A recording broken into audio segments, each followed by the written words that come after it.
और यहीं पर वो फ्रेम बाय फ्रेम विश्लेषण काम आता है। उसके मुताबिक पहली बात, शुरुआत में ऑफिसर बिल्कुल शांत खड़े थे सीआईएसएफ जवान के पास। ओके। फिर एक स्पाइस जेट का स्टाफ मेंबर सफेद शर्ट में उनकी तरफ आता है और उसके हाव भाव मतलब बॉडी लैंग्वेज काफी आक्रामक लगती है। वो ऑफिसर के बहुत करीब जाकर एक तरह से धमकाने वाले अंदाज में बात करता है और धक्का देने की कोशिश करता है। अच्छा, स्टाफ मेंबर पहले करता है। वीडियो विश्लेषण तो यही कहता है। इसके जवाब में ऑफिसर पहले उसे पीछे धकेलते हैं, डिफेंस में। बचाव में। हाँ, लेकिन वो स्टाफ मेंबर फिर से उनकी तरफ बढ़ता है और इस बार ऑफिसर उसे मारते हैं। ओके। और इसके बाद क्या होता है कि स्पाइस जेट के और स्टाफ मेंबर वहां जमा हो जाते हैं। वो ऑफिसर को घेर लेते हैं, उन्हें लगातार उकसाते रहते हैं और फिर मारपीट शुरू हो जाती है। वीडियो में दिखता है कि ऑफिसर को जमीन पर गिराकर भी मारा जा रहा है। अरे बाप रे, ये तो स्पाइस जेट की कहानी से बिल्कुल ही अलग बात हो गई। बिल्कुल उलट। यहाँ हमें ऑफिसर के नजरिए से भी सोचना चाहिए। एक फौजी है, शायद महीनों बाद छुट्टी पर घर जा रहा है, वो भी कारगिल विजय दिवस जैसे दिन। हाँ बिल्कुल। और उसे बोर्डिंग गेट पर ऐसे रोका जाए, घेरा जाए। गुस्सा आना तो स्वाभाविक है।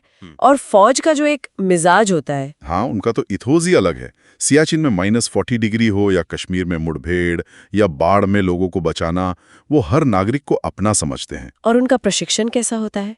वो दूसरा गाल आगे करने वाला तो नहीं होता। नहीं, बिल्कुल नहीं। उनका तो ट्रेनिंग फायर फॉर इफेक्ट का होता है, मतलब एक्शन लो, अपने सम्मान की रक्षा करो। तो क्या उनसे ये उम्मीद करना सही है कि वो लगातार उकसावे या अपमान को चुपचाप सह लेंगे? ये एक बड़ा सवाल है।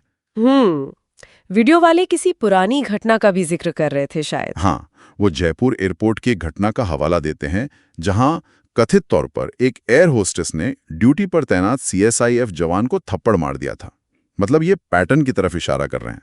तो कुल मिलाकर ये मामला सिर्फ एक्स्ट्रा बैगेज का नियम का नहीं लग रहा। नहीं, ये उससे कई ज्यादा पेचीदा है। असली सवाल ये बन जाता है कि ये सब शुरू कैसे हुआ? क्या ऑफिसर वाकई बिना वजह आक्रामक हुए, जैसा स्पाइस जेट कह रहा है, या फिर स्टाफ के व्यवहार, उनके उकसावे की वजह से स्थिति बिगड़ी, जैसा वीडियो विश्लेषण बता रहा है?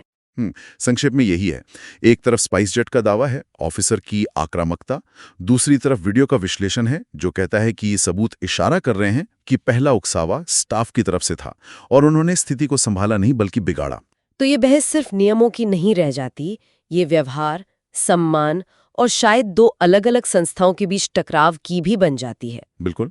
और कहीं ना कहीं ये उन आम यात्रियों के अनुभवों से भी जुड़ता है, जिन्हें कभी न कभी एयरलाइन स्टाफ के रूखे व्यवहार या लास्ट मिनट चार्जेस का सामना करना पड़ा हो। हाँ, ये बात तो है, लेकिन यहाँ मामला इसलिए और संवेदनशील हो जाता है क्योंकि एक सैनिक शामिल है और हमारे समाज में सैनिकों के लिए खास सम्मान की भावना है।